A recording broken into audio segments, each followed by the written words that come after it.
proving very popular, and they are carrying a couple of buckets with them. And of course, those buckets contain all of the food for these hungry fish today.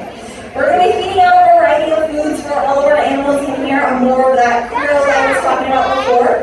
We also have some tasty squid, and sometimes some bigger pieces of shrimp. Now, some of that squid you'll see come into play with our leopard sharks. We've got some swimming around behind me to my right here.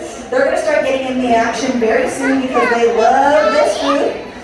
Now, is anyone here concerned for these divers that we're showing out of the sharks? Is anyone nervous for them? Ooh, brave audience. I love to see it. Okay. Well, you are on the right track, actually. Now, our divers, they like to refer to these leopard sharks as the puppy dogs of the sea. They're very docile, gentle creatures. You'll notice as they're swimming around, they have the mouths on the bottom of their bodies. You can see that right here as they're coming up by the window. That mouth is ideal for sucking out food off the sandy seafloor here. So our divers are not worried about them at all. Their teeth are a bit like Velcro, ideal for helping them grab onto all that food. Now, since they're used to sucking up that food from the sandy seafloor, you'll notice in a moment here as our divers work on feeding these leopard sharks, they'll start to use this acrylic window basically as that sandy seafloor for them to grab it up from. So we'll see them go, we'll see if they're going to hand off some squid here. I think this diver looks like we're trying to get some going, if this leopard shark is interested or not. Now we got one, a couple of them that are clearly going for that bucket. Let's see if it's going for it. I think we're trying there, we lost some grip on it, but they're going to come back around for another pass and over in here. And then of course for all of these smaller mouthed fish, we're tossing more of those clouds of krill there for them to snatch up. A lot of krill available for those smaller fish.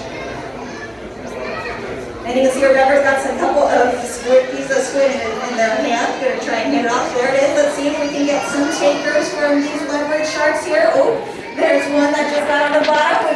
Clearly they're very hungry leopard sharks today. Now, while we are constantly offering our animals in here food to make sure they're well fed and have all the opportunities they need, sometimes they don't always go for that food, and that's okay. Oh, it sounds like we got to get some good action. Good eye, everyone. Now again, we're constantly offering them food if they want the chance. Again, we want to keep them well fed and full. Now, a lot of these animals, they will stop eating once they are full. And this helps us kind of reduce predation in here. Now, this is a living, breathing kelp forest environment. This is exactly what you find if you're diving right out off the back deck and in that kelp forest. There's another snatch of food from that leopard shark.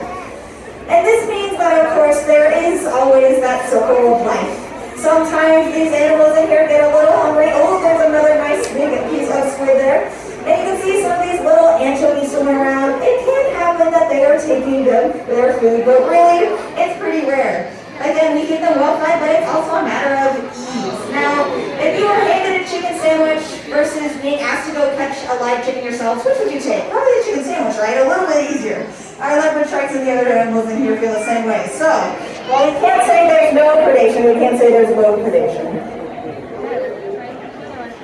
Now there's our leopard sharks getting more of that tasty food. Again, our divers are not worried at all as they're hand feeding those sharks. There is another animal that they're looking out for as they're doing this feeding though, and that one has a bit sharper teeth. Let's see if it's popping out anywhere. Now the animal I'm looking for right now is our California sheephead. It has a very strong presence here in this exhibit. I saw it earlier hanging out in the kelp, and I believe it is still there right now. So at the end of this feeding, come on up, let's see if we can spot it together. It looks like it's taking its nap over in the kelp there instead of joining this feeding. But that sheephead is a big black and orange and white banded fish. Now the sheephead is referred to as the protector of the kelp forest. It has very strong teeth, sharp, powerful jaws, ideal for eating up all those sea urchins.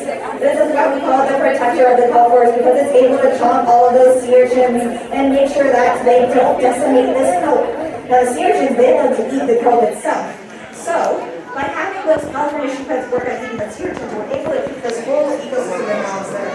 And really, it looks like our leopard sharks are very interested in this feeding today. I love to see it. Now you can see we're tossing out more food for all of these little fish. There's another fish in here you may notice that's not participating in this feeding. That's our giant sea bass down in this corner over here. This really big gray and blue fish with all the black spots on it. Now that sea bass is here as part of a longitudinal growth study we're conducting. We're tracking its growth rates, its